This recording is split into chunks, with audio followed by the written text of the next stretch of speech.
Ese 5N, miren estas imágenes, un funcionario de la gobernación de Santa Fe en una fiesta clandestina. Yanina Álvarez con esta información. Ustedes saben que este fin de semana fue el primer fin de semana que el gobernador de Santa Fe impuso nuevas restricciones por el avance y los casos de COVID. Esto realmente fue un escándalo, porque si bien desbarataron varias fiestas clandestinas y eventos sociales que están prohibidos, este hombre que vemos con la remera marrón, saltando, todos sin respetar la distancia, había empresarios también, en una fiesta privada, fue el peor escándalo del fin de semana en el Country Aires del Llano en Santo Tomé. Realmente quien estaba, uno de los que estaban y que es el más, o sea, como responsable por ser funcionario, que inmediatamente cuando trascendió presentó su renuncia, es el subsecretario de Comercio Exterior y Nuevas Tecnologías, Lucas Candiotti. ¿Cómo les va? Gracias por estar del otro lado. Bienvenidos a Nota22.com, programa que puede verlo en toda la provincia de Santa Fe, también por Somos Paraná y algunas localidades del norte de la provincia de Buenos Aires. Gracias, Marce, por estar en esta parte del programa y generosamente, como tenés esta costumbre de acceder a compartir este espacio con nosotros. ¿Cómo estás? ¿Qué tal? Gracias a vos por la invitación. Yo no quiero hacer, bueno, viste cómo arrancábamos el programa, no quiero hacer demasiada mención de la persona que apareció en los medios nacionales, incluso con respecto a esto que fue una fiesta clandestina en Santa Fe. Lo que sí quiero decir que cuando uno decide ser un servidor público, hay cuestiones que no la puede hacer, porque forma parte de un gobierno, hay un gobernador que pone la firma para que vos seas funcionario o funcionaria, y uno se debe un poco atender estas cuestiones, ¿no? Eso no más quiero decir, porque la verdad que me pareció realmente un papelón lo que pasó. Hay un gobernador que se hace cargo por el comportamiento de la gente que él pone en las secretarías y subsecretarías de Estado y en los ministerios. Y lamentablemente en esta última semana en la provincia de Santa Fe tuvimos que soportar dos sucesos, no uno. Uh-huh. El primero es el del secretario de Asuntos Penitenciarios, Walter Galvez, que le festejó la fiesta de cumpleaños de 15 a su hija, rompiendo todo protocolo, porque las fotos que se vieron a través de redes sociales se los ve muy juntos. Y aparte, bajo el ardid de decir, teníamos la autorización municipal para hacer la fiesta. Hay dos temas. Uno es, estás dentro de la ley, perfecto, dentro de la ley todo, fuera de la ley nada. Ahora, moralmente, a 2 días de haber dictado una nueva fase para la República Argentina, ¿moralmente podés hacer un festejo de más de 100 personas como lo hizo el secretario de Estado? Y sigue en su puesto. Y como no dejamos de sorprendernos en esta provincia, este fin de semana pasado, la fiesta en este conocido country de la ciudad de Santo Tomé, en donde, bueno, también vimos a un subsecretario de Comercio Exterior del Ministerio de la Producción, pero renunció y le aceptaron la renuncia. Bueno, quiere decir que algo estamos empezando a darnos cuenta, ¿no? O por lo menos el gobernador se está empezando a dar cuenta de algunas cosas. Y te lo digo desde la óptica de una persona que está dolida, que está asustada, que está cansada también, física y mentalmente, por toda esta situación de pandemia.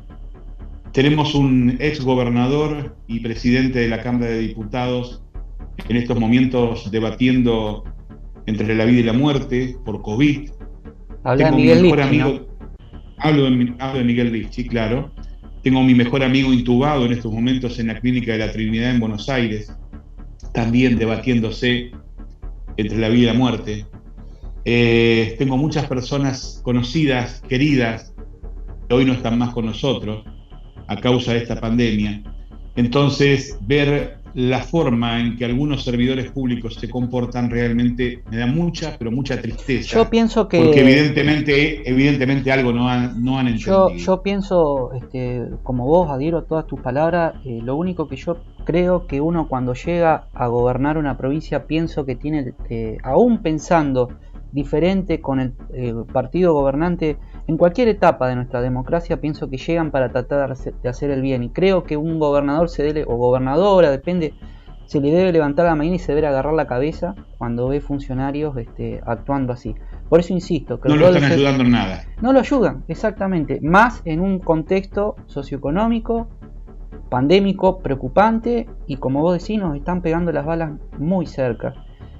Si te parece, Marce, te agrego que estoy muy preocupado por el tema de la educación. Me parece que la ministra de Educación de la provincia de Santa Fe va a tener que poner un poco más de interés en comunicar realmente qué va a hacer con la educación, realmente.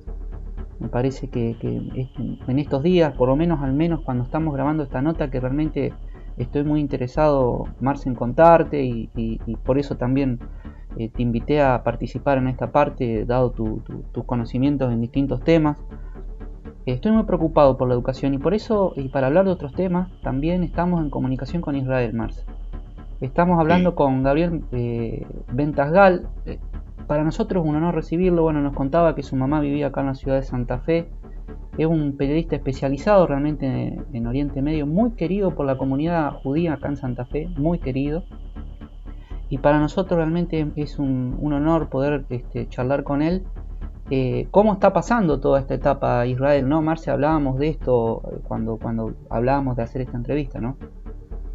Sí, la semana pasada tuve la oportunidad de hablar con mi amigo Manuel Milovnik en Israel, y me estaba contando, ¿no?, de cómo las cosas son distintas en Israel, pero que también han tenido que pasar sus problemas, ¿no? Pero vamos a dejarlo a Gabriel que nos cuente esto. Gabriel, buenas noches, muchas gracias por dialogar con nosotros. Un placer. ¿Qué está pasando en Israel? Porque la verdad que acá las noticias que nos llegan en Argentina parece la panacea al lado de lo que estamos pasando nosotros, ¿no? ¿Cómo está Israel y cómo llegaron a esta situación? Lo que te dice Marcelo es cierto. Si tú le preguntas a un israelí promedio si estamos bien o si lo pasamos con facilidad, te va a señalar una lista enorme de quejas serias que él tiene con respecto a lo que pasó aquí.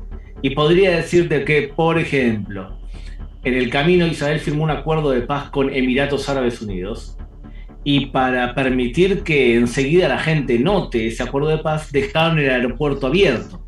Entonces nosotros teníamos cuarentena dentro del país y la gente se iba a Emiratos Árabes a hacer fiestas y regresaba al país. Y entonces la queja popular era: ¿pero por qué dejaron el aeropuerto abierto? Claro. Ahí te di un ejemplo solamente de la gente cómo se quejaba. O ustedes nombraban el ejemplo de vuestro gobernador. El presidente del Estado hizo una reunión para las Pascuas donde todos estábamos obligados a quedarnos en nuestras casas con nuestra familia núcleo, con nuestra familia nuclear.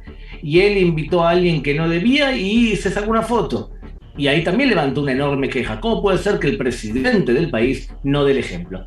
O sea que en distintos niveles creo yo que todas las sociedades del mundo tienen quejas muy serias contra sus gobiernos, incluso a veces sin entender que es muy difícil para los gobiernos enfrentar una pandemia como esta. No creo que ningún gobierno del mundo haya sacado una nota excelente en este caso. Y le estoy hablando de alguien que vive en un país que relativamente lo pasamos decentemente. ¿Sabes qué me llama la atención, Gabriel? Y seguro que a Marcelo también le llama la atención. Es que acá en Argentina el presidente de la Nación firmó, ¿no es cierto, Marcelo?, un decreto de necesidad de urgencia, fundamentalmente para lo que le llamamos el AMBA, que es capital federal y la provincia más grande es acá en nuestro país, pero invitó a gobernadores a adherir y adhirieron solamente 3 provincias a esas medidas. ¿Te imaginas en Israel que el primer ministro tome una medida y no sea cumplida? Te pregunto para también hablar un poco del tema político. Sí, por supuesto, me lo imagino. ¿Sí? Porque hay por lo menos 2 grupos en Israel que no respetan o que respetan menos lo que dice el gobierno. Primer grupo, la ortodoxia judía. No todos, la gran mayoría aceptó lo que decía el gobierno central. Pero hay personas ortodoxas que creen que es más importante rezar y estudiar en una escuela rabínica que cumpliera las normas que le dicen los laicos. Entonces ahí tenías un grupo que no cumplía estrictamente las normas y los barrios ortodoxos tenían mucho más contagio. El segundo grupo es la minoría árabe en Israel, que es el 20% de la población, que desconfía de toda decisión que dice el gobierno central dominado por los judíos. Entonces ahí tenías estas, por ejemplo, que invitan a todo el poblado las ciudades en el Medio Oriente son hechas en base a clanes, y un clan puede ser 20.000 personas con el mismo apellido. Cuando haces un casamiento invitas a todo el clan y cada uno que viene te da 3 besos. Tú entiendes entonces lo que es el nivel de contagio que eso puede producir. Entonces ahí tienes dos niveles de no funcionalidad del Estado. Cuando el Estado ordena algo y la gente no lo cumple. Evidentemente ustedes tienen problemas agregados, y es las disputas entre gobierno y oposición, que se traduce en disputas tanto en AMBA como en las provincias, ¿verdad? Marce. De todas formas, a mí me da la sensación, Gabriel, que conociendo un poco la forma en que se maneja Israel, en donde si bien para afuera parece todo perfecto, pero adentro, como todo país y como toda familia, también tiene sus cosas. Lo que pasa es que tiene la inteligencia quizá de resolver todos sus problemas, los trapitos sucios en casa, como se dice vulgarmente, y no exteriorizar todo este tipo de problemas.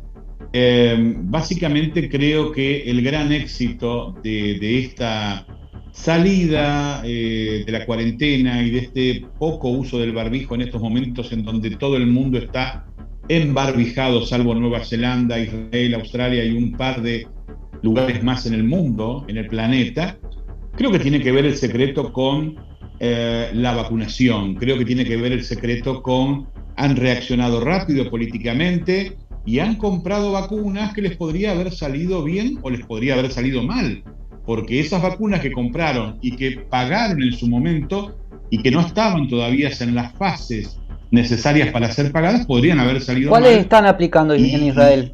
Que vos estás haciendo mención. ¿Cuáles están aplicando, Gabriel? Las de Estados Unidos.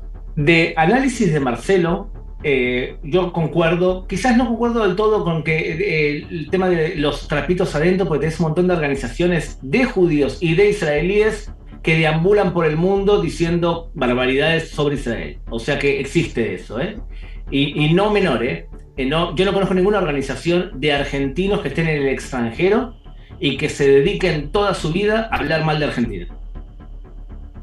No conozco, quizás hay, no lo conozco. De israelíes sí que hay.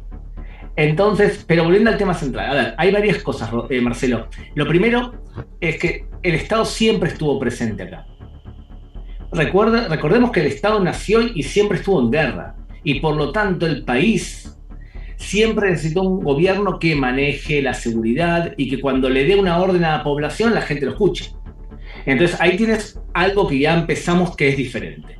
Una presencia fuerte del Estado. Compáralo con los países de la Unión Europea, que la presencia estatal es menor.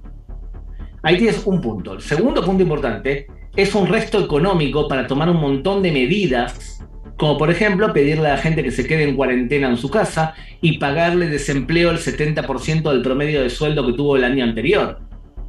Para eso necesitas un Estado que tenga fuerza económica, y eso aumenta la solidaridad de la gente para quedarse en su casa. Cosa que ahora tenemos un problema al revés, porque parte de la población que ha recibido desempleo hasta junio del 2021 no quiere volver a trabajar porque es mucho mejor vivir desempleado y parte de ellos cobrar dinero en negro, Ahora bien, volviendo a tu pregunta. La tecnología de la vacuna que compró Israel no es nueva. Es una tecnología por lo menos que tiene una década. Y acá los especialistas médicos la conocían bien. Y confiaban mucho más en Pfizer y en Moderna, que son las 2 vacunas centrales que compraron, que en otras.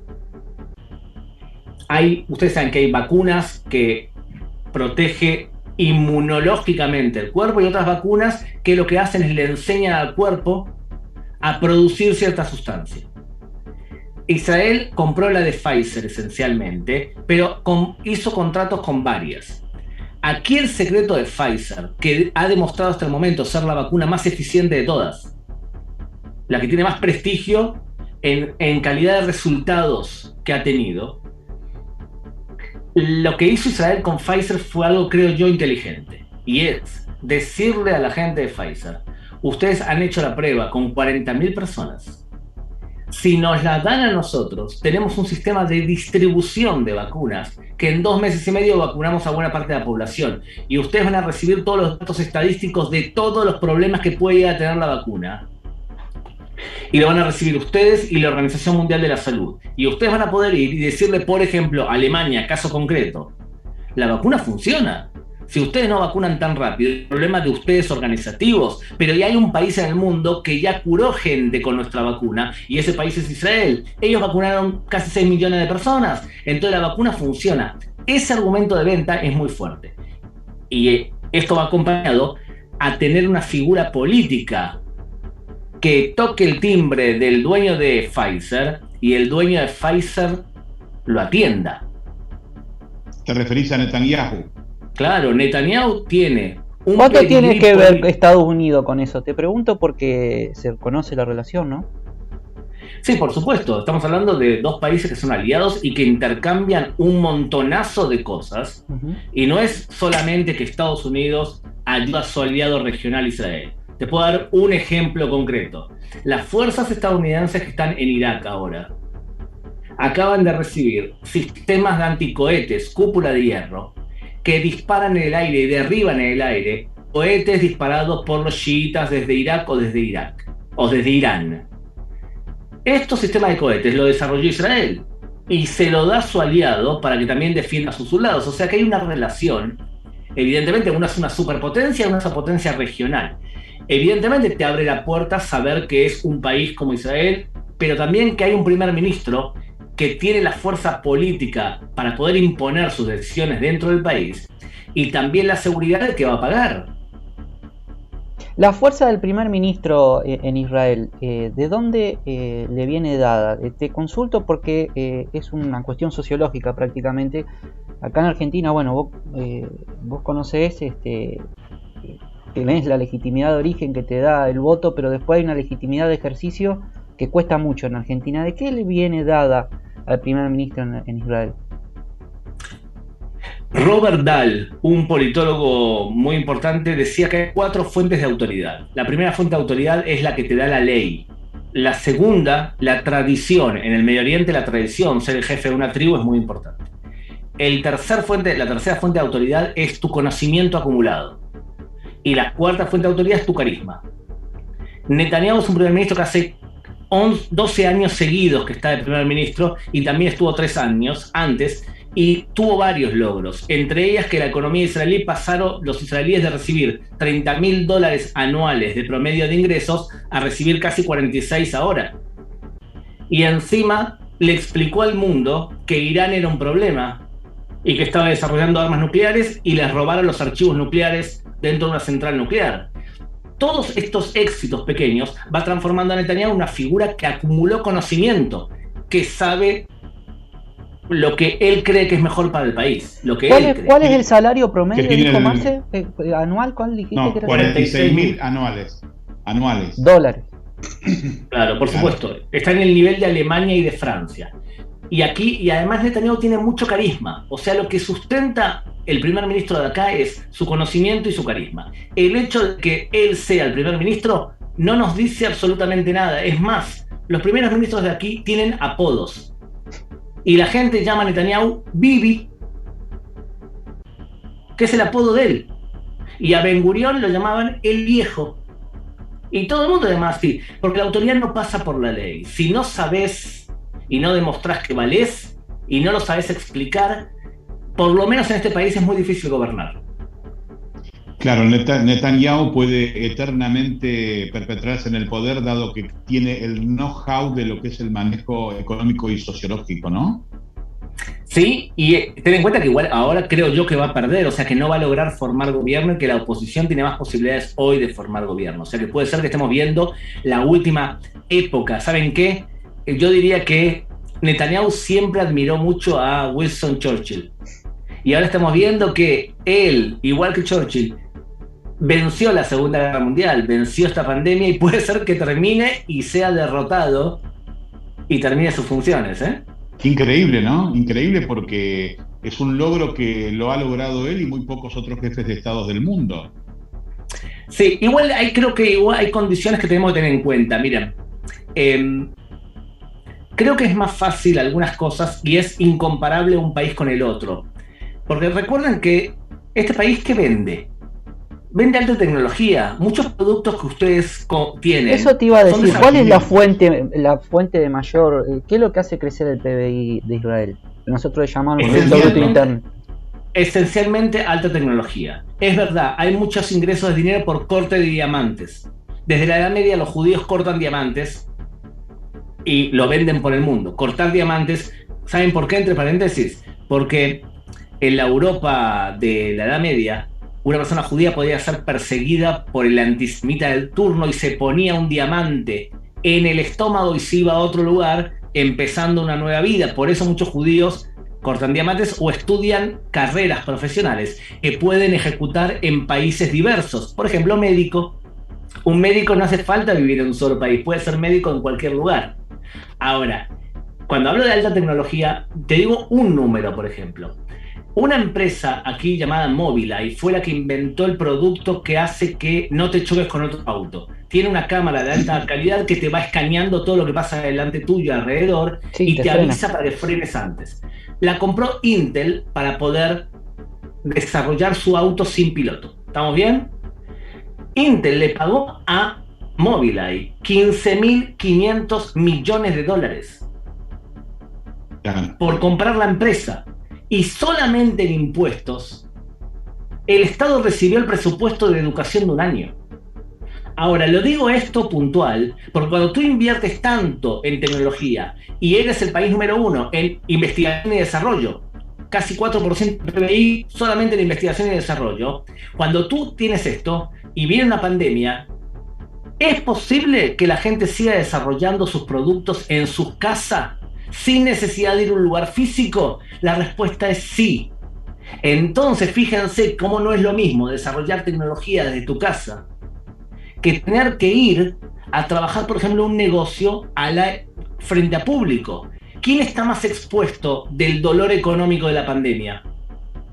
Bueno, Marce, ¿sabés que estoy escuchando a Gabriel y me pregunto acá que en Argentina debatimos el porcentaje que se destina a ciencia y tecnología, ¿no? Y hablamos del 1, del menos del 1. Qué bárbaro cómo te abre el panorama, ¿no? De por qué las diferencias a veces.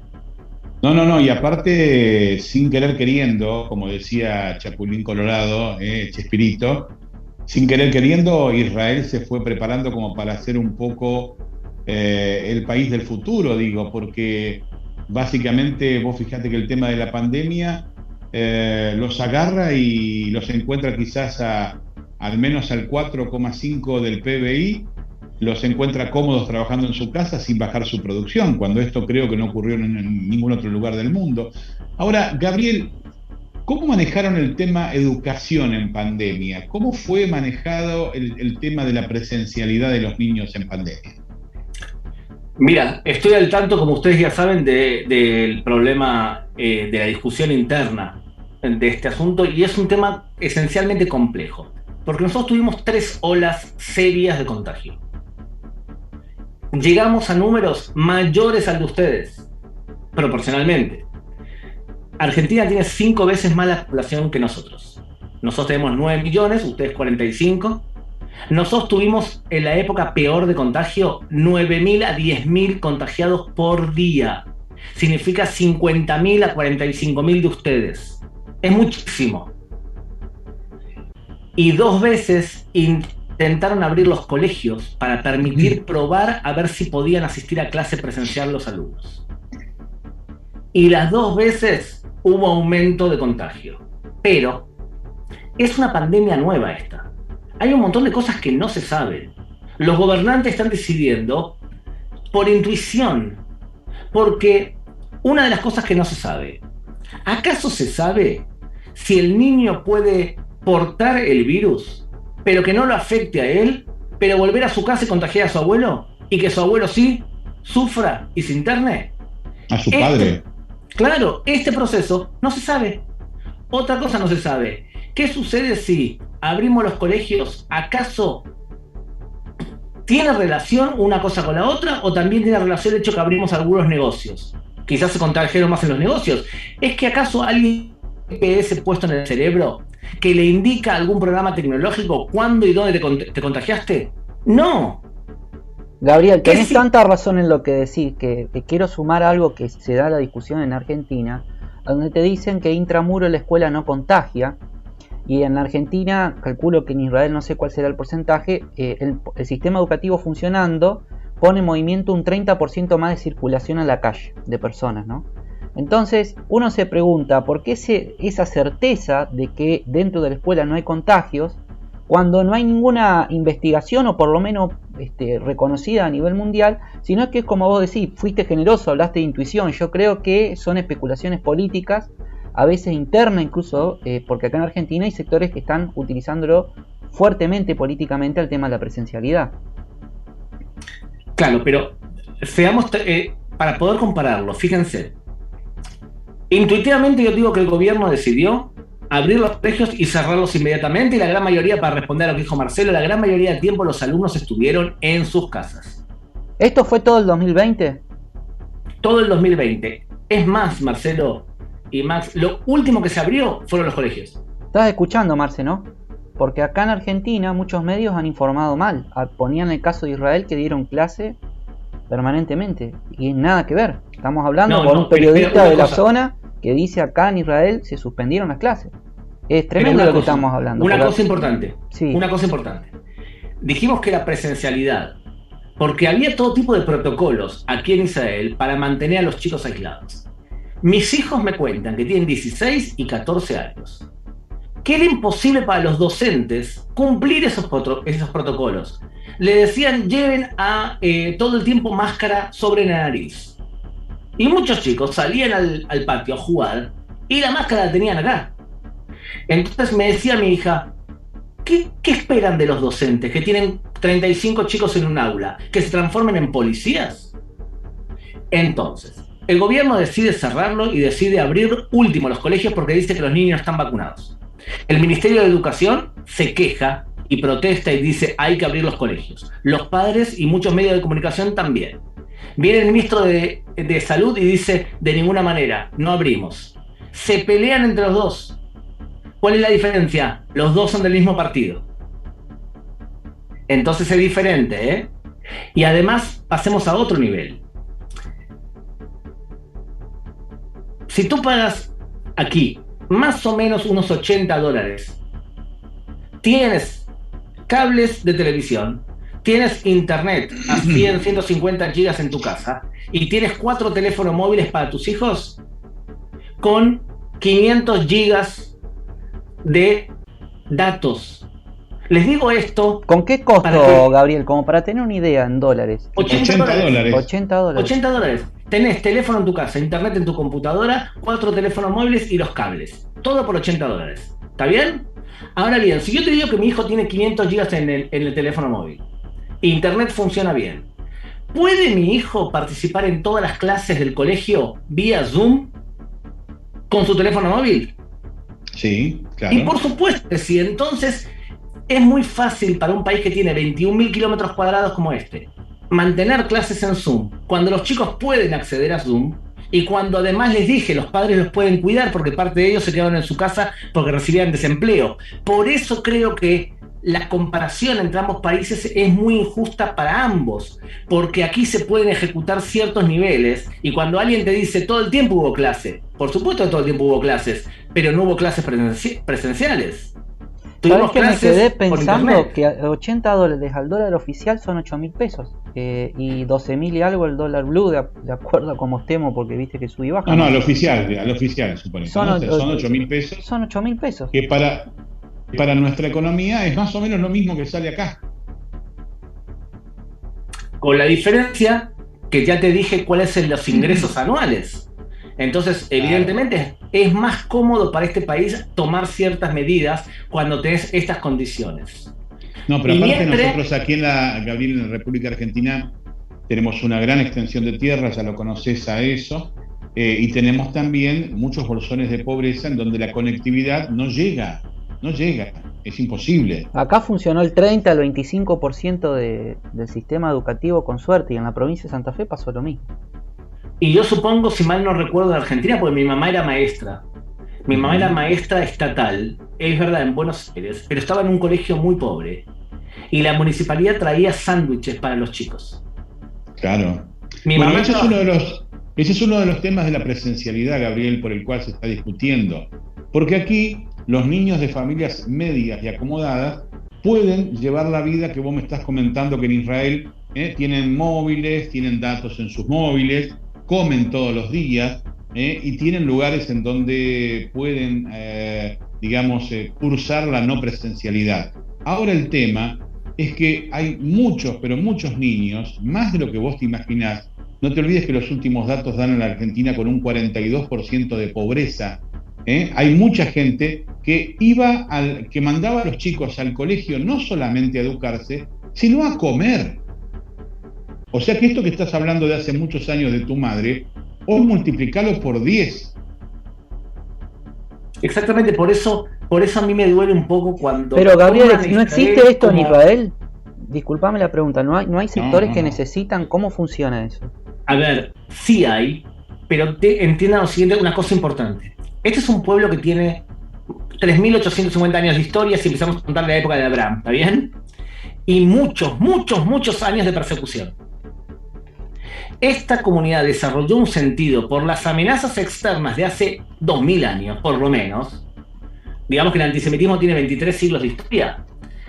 Vos tenés has desarrollado un síndrome de familia que provoca que sea inaceptable que algún chico pase hambre y que la comunidad no lo proteja.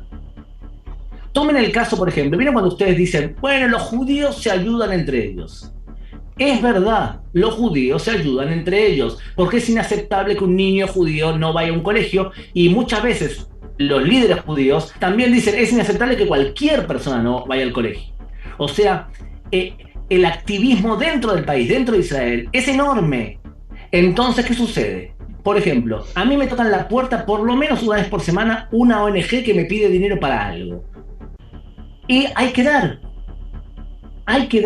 ¿Por qué? Porque hay chicos que no tienen sándwiches para ir al colegio, hay que dar. Cuando empezó la pandemia, nos movilizamos todos para ver qué chico no tenía computadora, porque hay familias que tienen 3 o 4 hijos y no tienen 4 o 3 laptops para que los chicos puedan estudiar y hacer los deberes. Hay que movilizarse y todo el tiempo recibías mensaje. ¿Alguien tiene una laptop vieja que no use?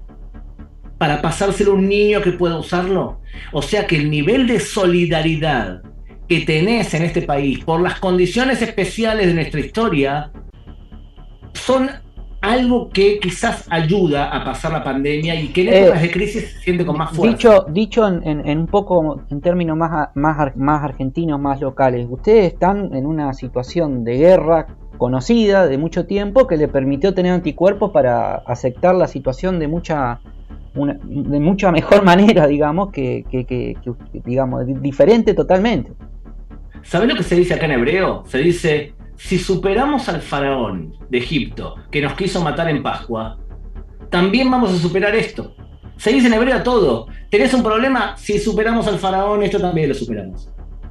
Fíjense, estamos hablando de un hecho de hace 3.250 años. Ahora, Marce, ¿qué problema cultural que tenemos en la Argentina comparativamente? Porque tenemos tanto nosotros acá, tanto. Pero y lo que está contando él, la verdad que me hace sentir mal, porque ¿cómo puede ser que Argentina no tenga todas las mismas posibilidades con todo lo que tenemos? Tenemos recursos de todo tipo.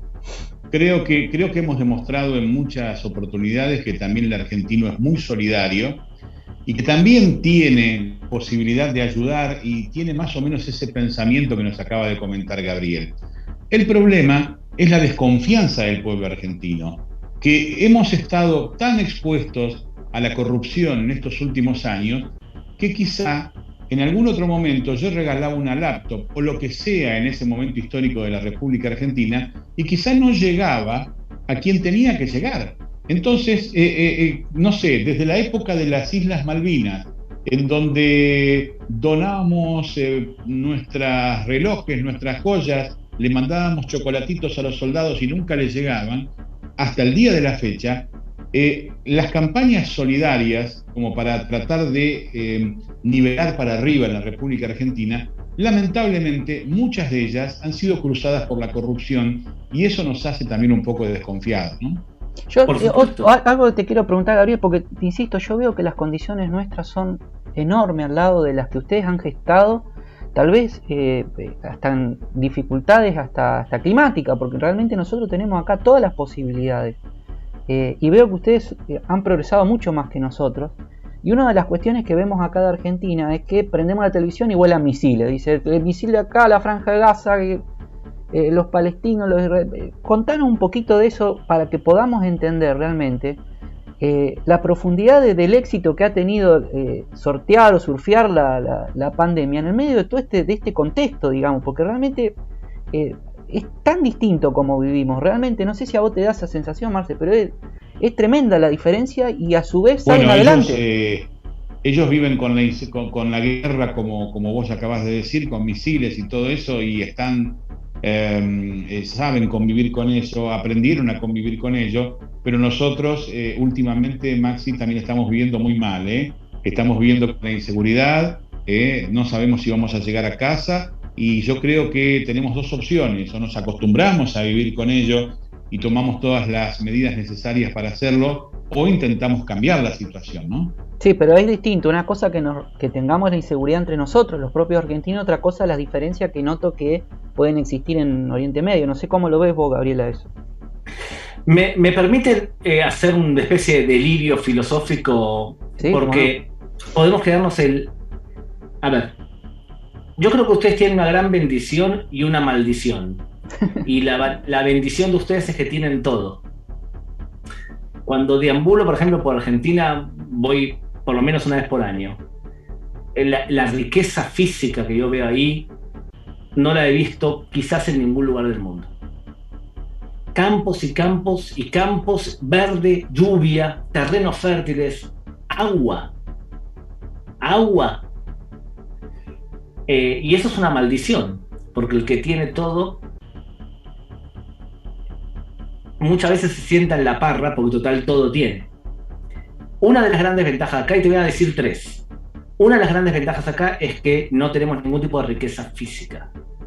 Y cuando no tienes nada, no tienes petróleo. Ahora encontraron gas y parece un milagro de Dios. Hay sol y arena. Cuando no tienes nada, no te queda otra que especializarte en lo que no eres bueno. O sea, no tienes agua, te transformas en potencia desalinizadora de agua. No tienes electricidad y petróleo, haces energía solar. Lo primero que nos llevó a esto fue no tener nada. Es una bendición, ¿eh? Lo segundo importante, que se estudia más de una carrera a la vez. Es imprescindible. Se terminó la época que vos estudiabas una carrera y era para toda la vida. Marcelo, me imagino por lo que estás hablando que estudiaste comunicación o algo parecido, ¿verdad? Locución, comunicación, pero también he estudiado otras cosas también, ¿no? Sí, sí, claro.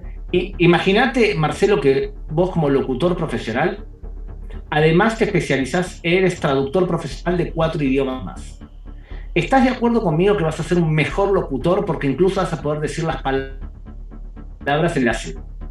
Totalmente. Cuando vos estudias más de una carrera, combinás.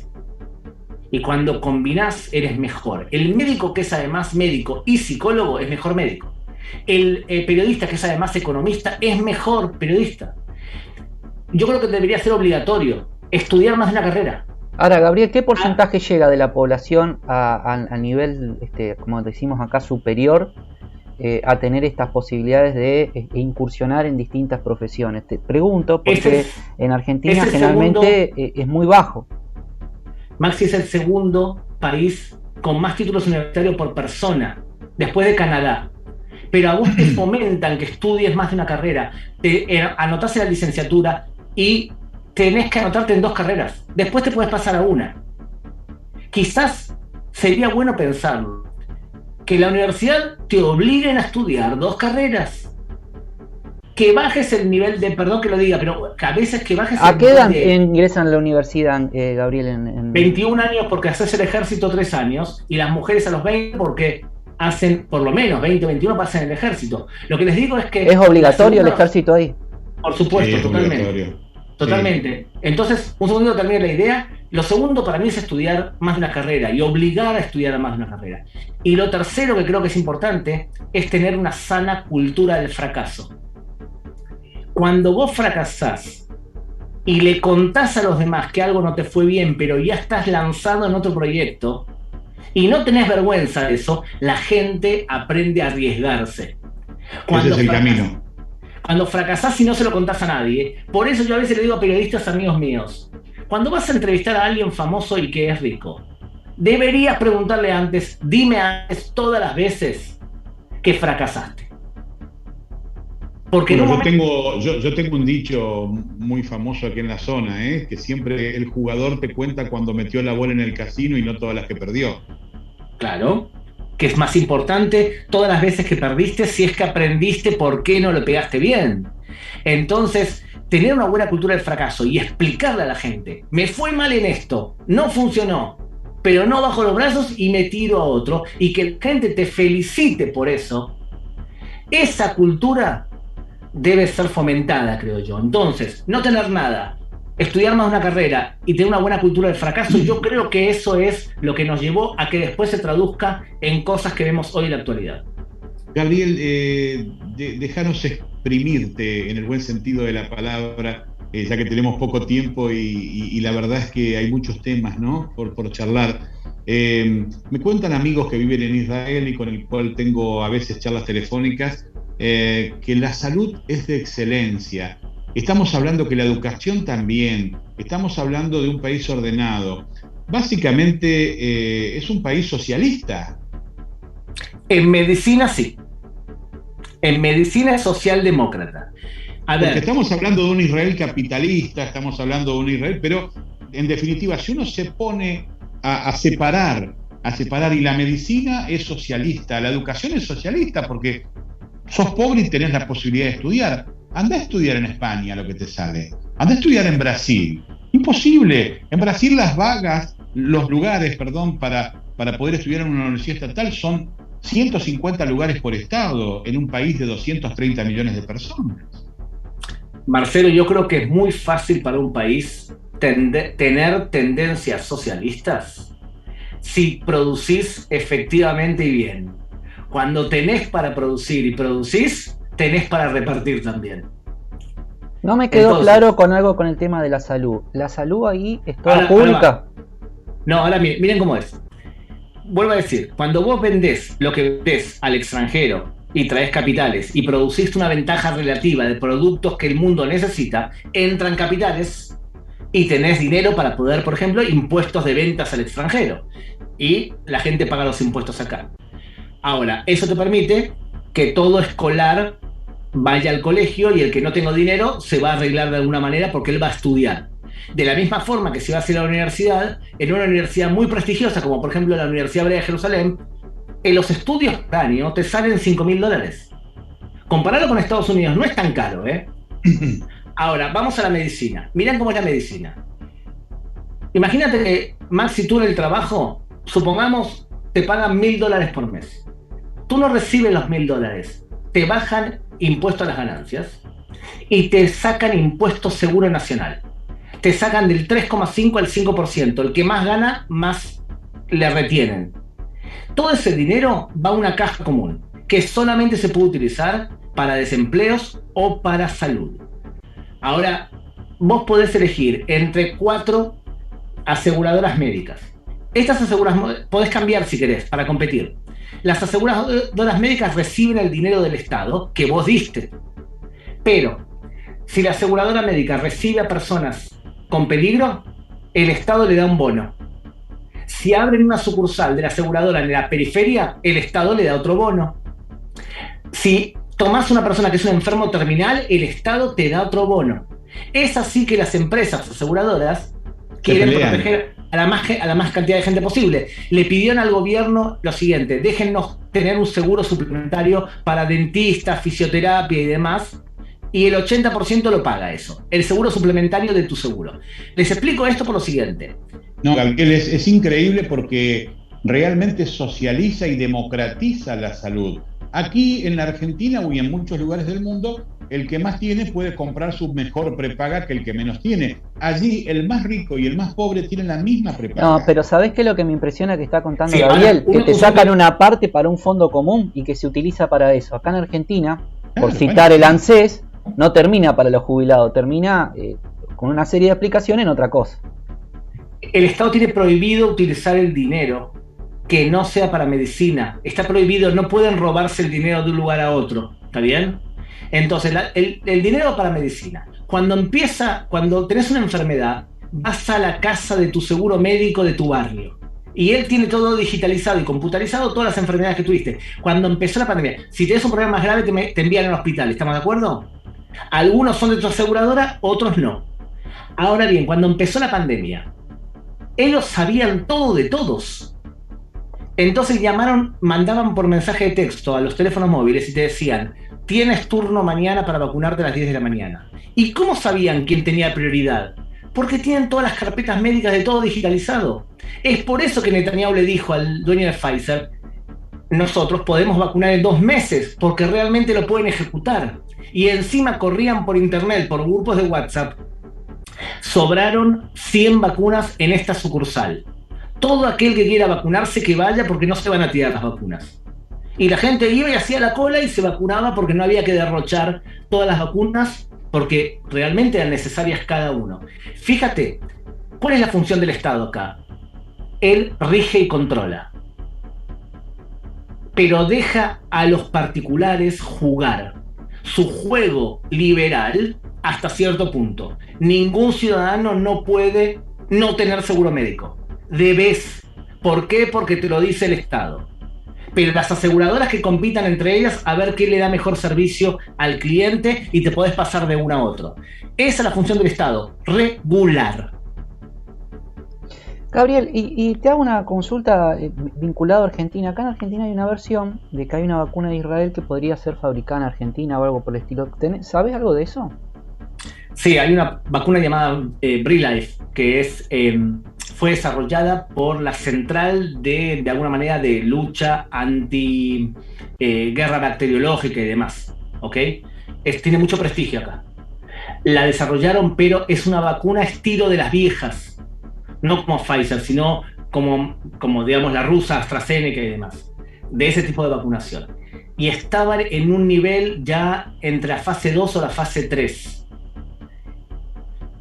Yo escuché por portavoces argentinos lo que estás diciendo, pero no lo escuché por portavoces israelíes. Bueno, Marce, de eso medio que conocemos, ¿no? Sí, de eso conocemos, ¿no? Anuncios que se hacen aquí, y quizá la persona que tiene que mediar en esto no está enterada, ¿no? Pero aquí no lo escuché y lo pregunté, Ahora, ¿sería lógico que Israel y Argentina colaborasen? La respuesta es sí, Hay una larga tradición de lazos correctos y buenos incluso con Argentina. Y tengan en cuenta que en Argentina está la comunidad judía más grande de todo el continente. Bueno, eso te quería consultar, porque realmente conocemos, de hecho nosotros acá hablamos en términos de colectividad, tienen una ascendencia muy importante, ¿no?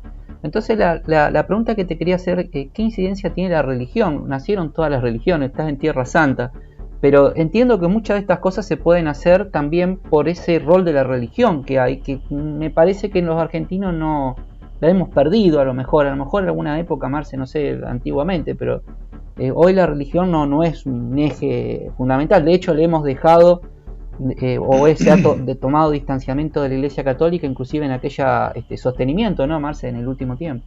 Sí, pero eso es así en los hechos, pero acordate que los presidentes todavía siguen jurando sobre la Biblia, ¿no? Sí, claro. Sobre los santos evangelios. Sí. Bueno, pero hay una pequeña diferencia. Max, perdón que te meta en tu vida, pero tú eres de nacionalidad y perteneces al pueblo argentino, ¿estamos de acuerdo? Sí, y católico. ¿Y qué religión tienes? Católica. Uh-huh. Los judíos no es exactamente así. Ajá. ¿Por qué? Porque el judío es un pueblo. Los descendientes del reino de Judea se llaman judíos. Es también una religión. Son de religión judía. Tienen una memoria colectiva de muchos años y costumbres muy parecidas a los judíos del mundo, y además tienen un idioma propio. Por eso, una persona judía de tu país, tú le vas a decir, ¿pero por qué vas de visita a Israel?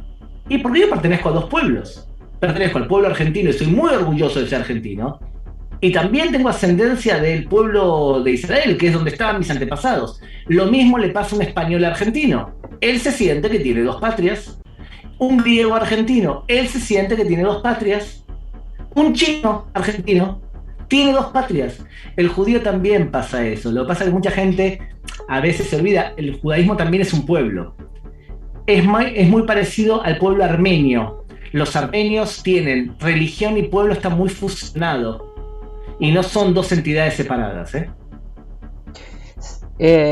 Marce, ¿sabés también por qué lo llevo por este lado también? Porque insisto en esta sensación de estado de guerra permanente. ¿Qué incide, no? Porque, te insisto, prendemos la televisión y vemos misiles volar. Esa es la situación. Un día te levantás últimamente las noticias que llegaron, que después de una amplia tregua, volvieron hace unos días nada más a caer algunos cohetes en la franja, ¿no?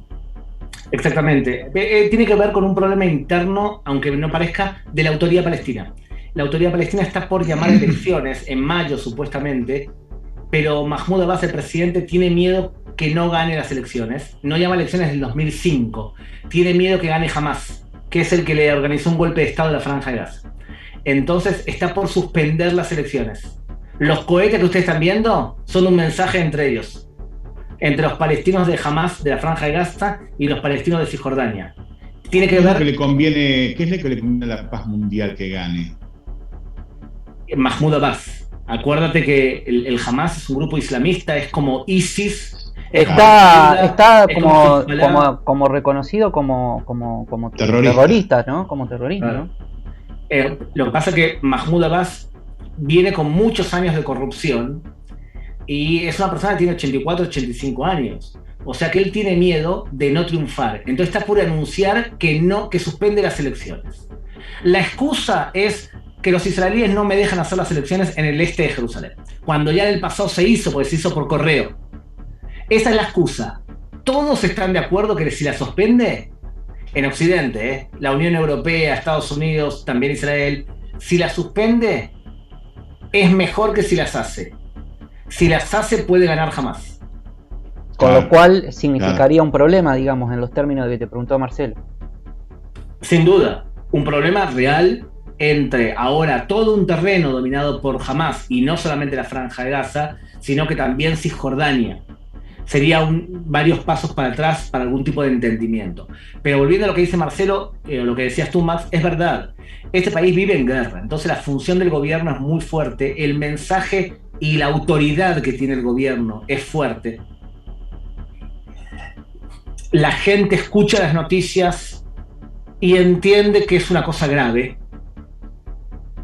Y también creo yo, y teniendo relación con lo que explicabas al principio, que hay cierto nivel de condena que a veces es digno de valorar. Cuando los rabinos le pedían a la gente que vaya a estudiar y que no cumpla las normas del Estado, la prensa los reventaba. Y cuando el primer ministro hizo algo que no era dar el ejemplo, la prensa los liquidaba. Significa el nivel de crítica hacia aquel que no cumple las reglas es grande. Cuando empezó la pandemia, yo iba por la calle por casualidad sin barbijo y me insultaban. ¿Cómo no proteges a tu ciudadano amigo? ¿Cómo no lo proteges? ¿O por qué sacas a tus hijos a la calle sin barbijo? El nivel de condena social es alto. Claro, es otra cabeza, Maxi, es otra cabeza. Por eso te digo, es una cosa que mira, la verdad que hemos dedicado todo el programa a hablar contigo, Gabriel.